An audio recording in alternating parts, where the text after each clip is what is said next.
તો ચાલો દોસ્તો વાત કરીએ આજના બીટીપીના પેપરની અને બીટીપીના પેપરની વાત કરું એની પહેલાં તમને જણાવી દઉં કે આ જ વિડીયોની અંદર દોસ્તો હું મોસના ફ્રી લાઈવ ક્લાસીસનું આયોજન આપણે કરીશું એની વાત પણ કરવાનો છું. તો આખો વિડીયો ધ્યાનથી અને શાંતિથી સાંભળજો. ચલો આજનું બીટીપીનું પેપર કેવું હતું તો પાસ થવા માટે તો આરામથી પાસ થઈ શકાય એવું પેપર આપણને જોવા મળ્યું હતું, પણ જે આ વખતે દોસ્તો ક્વેશ્ચન થોડાક ટ્વિસ્ટ કરીને પૂછે છે એ રીતના પણ આપણને જોવા મળ્યું હતું. પ્રિન્સિપલ ઓફ આર્કિટેક્ચર કમ્પોઝિશન અને પ્રિન્સિપલ ઓફ પ્લાનિંગનું તમને કમ્પેરિઝન પૂછી દીધું, બરાબર. પછી એનબીસી અને બિલ્ડિંગ બાયલોનો ડિફરન્સ તમને પૂછ્યો. અત્યાર સુધી 1 પોઈન્ટ અને 2 પોઈન્ટનો જ આપણે ડિફરન્સ પૂછતા હતા પર્સપેક્ટિવની અંદર, તો 1 પોઈન્ટ 2 પોઈન્ટ 3 પોઈન્ટનો કરી દીધો.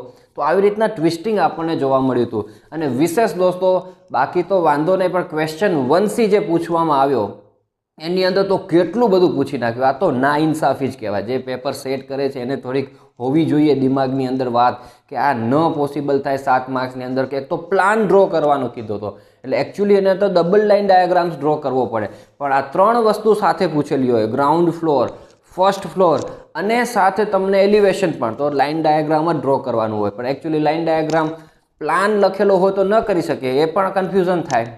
એટલે આ બધું કન્ફ્યુઝનવાળું હતું દોસ્તો. અને 7 માર્ક્સની અંદર મેજોરિટી વિદ્યાર્થીઓ છે એ એલિવેશનને છેલ્લે રાખવા ગયા અને છેલ્લે પછી ટાઈમ ખૂટી ગયો એવું આપણને જોવા મળે છે. એટલે આ પ્રોપર ન કહેવાય. બીજી વસ્તુ કહીએ કે ક્વેશ્ચન 4 અને 5 જે પાર્ટ બી માંથી હતો એ આરામથી તમે કવર કરી શકો એવું હતું. એટલે પાસ થવા માટે તો આરામથી તમે કામ થઈ શકે, એમાં જરાય વાંધો ના આવે. પણ સ્કોર કરવાની અંદર તમારું એક એક્સ ફેક્ટર ઇન્ટેલિજન્સનું હોવું જોઈએ અને લખવાની એબિલિટી તમારી હોવી જોઈએ, તો તમે સ્કોર કરી શકો. એ રીતના દોસ્તો આ બીટીપીનું પેપર અને અગાઉના પેપરો આપણે સેટ થયેલા એવું આપણે જોવા મળ્યું.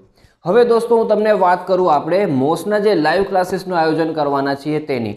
શા માટે દોસ્તો ખાસ આયોજન કરવા માટે જઈ રહ્યા છીએ ને ફ્રી કરવાના છીએ, બધા માટે કરવાના છીએ. એનું એક મેઇન રીઝન એ છે કે આ વખતે આ ટ્વિસ્ટિંગનો જે ફેક્ટર આપણને જોવા મળ્યો છે ને, તો જીના પેપરની અંદર જો ન્યુમેરિકલ્સ ભરપૂર પૂછી નાખ્યા.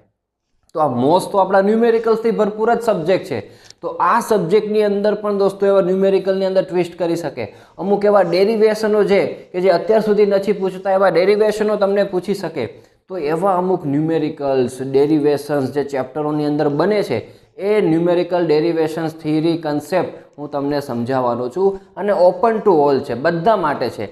અમારા લાઈવ ક્લાસીસની અંદર રેગ્યુલરમાં જોડાયેલા છે, ક્રેશ કોર્સમાં જોડાયેલા છે, એ તો મોસ્ટ વેલકમ જ છે.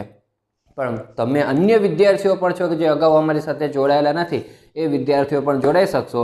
તો ટીચમિન્ટ એપ્લિકેશનની અંદર દોસ્તો આપણે લાઈવ ક્લાસ લઈશું, તો એની લિંક દોસ્તો આ વિડીયોના ડિસ્ક્રિપ્શનની અંદર આપું છું, ત્યાંથી પ્રેમથી જોઈન થઈ જજો. આવતીકાલે જ સવારે 8 વાગે દોસ્તો છે આનું કામકાજ શરૂ થઈ જવાનું છે. તો એ પ્રમાણે દોસ્તો તમારે એની અંદર જોડાવું હોય તો મોસ્ટ વેલકમ છે. અને ખાસ કરીને આ ટ્વિસ્ટિંગ થવાને ચાન્સીસ આપણને દેખાઈ રહ્યા છે, એને લક્ષ્યમાં રાખીને આપણે આ કામ કરવા માટે જઈ રહ્યા છીએ. તો સારામાં સારી તમે હવે મોસની તૈયારી કરો. અને છેલ્લું પેપર મોસ અને આઈસીનું છે. આઈસી તો વાંધો નથી, 0 ક્રેડિટ સબ્જેક્ટ છે, પણ અંત ભલા તો સબ ભલા, એમ તમારું મોસનું પેપર સારું જાય અને કોઈને પણ મોસના હિસાબે કરીને રેડ લાઇન ન આવે એવી આપણે શુભેચ્છાઓ આપીએ છીએ. સારામાં સારી રીતના તમે તૈયારીઓ કરી શકો એ જ પ્રમાણે all the best and thank you so much for watching this video.